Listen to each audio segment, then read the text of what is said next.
Sulawesi Barat adalah sebuah provinsi yang terletak di bagian barat Pulau Sulawesi, Indonesia, yang dimana Sulawesi Barat ini memiliki kekayaan budaya yang luar biasa dari tradisi hingga kesenian. Sulawesi Barat menawarkan pesona budaya yang unik dan menarik di setiap daerahnya. Nah, salah satunya adalah ibu kota Sulawesi Barat, yaitu Mamuju. Sebagai ibu kota Sulawesi Barat, Mamuju ini memiliki pesona wisata budaya yang memikat juga loh. Apalagi provinsi ini dihuni oleh suku Mandar, Toraja, Bugis, Jawa, hingga Makassar. Membuat budaya yang berkembang di kota Mamuju ini pun cukup beragam. Hal ini bisa dilihat dari keberagaman budaya yang ada, seperti tradisi adat, tarian adat, serta musik yang masih melekat di kehidupan masyarakat setempat saat ini. Nah, kemudian ada satu ritual adat khas Mamuju, yaitu dinamakan ritual Masosor Manurung. Masosor Manurung adalah ritual pencucian keris pusaka kerajaan Mamuju bernama Manurung, yang lahir dari legenda kembaran seorang putra Raja Mamuju bernama Lasalaga dengan keris tersebut. Ritual ini menandai eratnya ikatan sejarah antara kerajaan Mamuju dan kerajaan Badung Bali. Setelah Raja Patolawali dari Mamuju menikahi putri Raja Badung, keris Manurung atau dijuluki Maradika Tamakanakana atau raja yang tidak berbicara dipercaya memiliki kesaktian dan kekuatannya. Sehingga air dari ritual ini konon katanya digunakan untuk mengatasi kesulitan masyarakat pada saat itu. Pada masa kesulitan itu, Raja Mamuju memerintahkan prosesi pencucian keris ini, yang dimana airnya dari ritualnya dilakukan oleh gelanggar pitu atau tetua adat disebarkan ke sawah, kebun, dan laut, yang kemudian hal itu dipercaya mampu mengatasi kesulitan rakyat pada saat itu.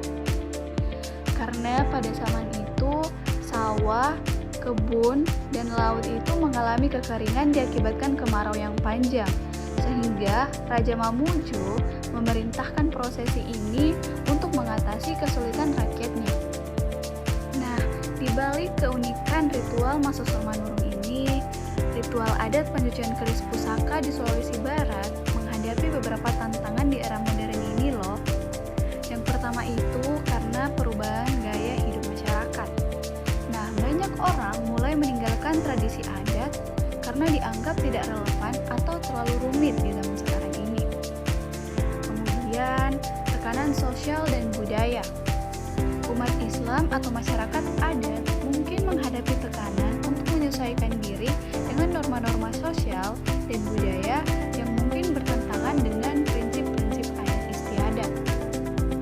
Kemudian, yang ketiga ini tentu saja kita rasakan di zaman sekarang, yaitu pengaruh teknologi. Meskipun teknologi dapat membantu melestarikan ritual adat melalui dokumentasi digital, namun perlu kita tahu bahwa teknologi juga ini dapat menjadi ancaman jika kita tidak digunakan dengan bijak atau dengan sangat baik. Nah, untuk itu kita harus melihat bahwa Masosor Manurung ini memiliki potensi besar bagi identitas masyarakat Sulawesi Barat, khususnya masyarakat di Mamuju, yaitu yang pertama adalah penguatan identitas lokal. Masosor Manurung ini dapat memperkuat identitas lokal masyarakat Mamuju dan Sulawesi Barat serta mempromosikan kekayaannya kepada daerah-daerah luar. Kemudian, pariwisata budaya. Ritual Masosor Manurung dapat kita jadikan sebagai atraksi wisata budaya yang unik dan menarik, sehingga dapat meningkatkan pendapatan daerah dan mempromosikan pariwisata Sulawesi Barat. Kemudian ada juga peningkatan rasa bangga dan kemandirian. Masosor Manurung ini dapat meningkatkan rasa bangga dan mandiri masyarakat Mamuju terhadap budaya dan tradisi mereka sendiri. Kemudian yang terakhir adalah potensi yang dapat kita dapatkan dari Masosor Manurung ini adalah pengembangan pendidikan dan penelitian. Masosor Manurung dapat menjadi objek penelitian dan pendidikan sehingga dapat meningkatkan pengetahuan dan pemahaman tentang budaya dan tradisi masyarakat Mamuju.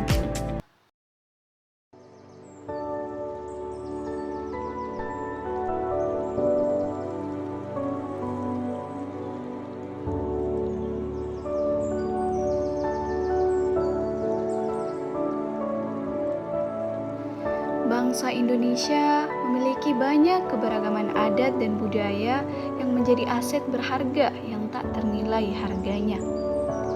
Indonesia kaya akan keragaman suku, budaya, dan bahasa. Dengan lebih dari 1.300 suku bangsa yang memiliki keunikan masing-masing dalam hal tarian, alat musik, pakaian adat, serta rumah adat. Selain itu, terdapat pula keragaman agama dan kepercayaan yang diakui, bahasa daerah yang digunakan sehari-hari, serta kekayaan kuliner khas dari berbagai daerah. Keragaman inilah yang merupakan kekayaan dan keindahan kita berada di Indonesia.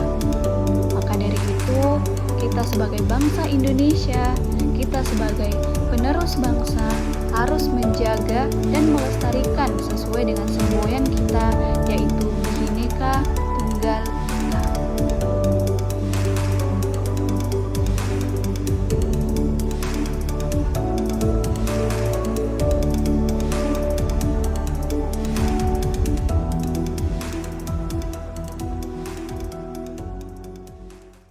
Ika.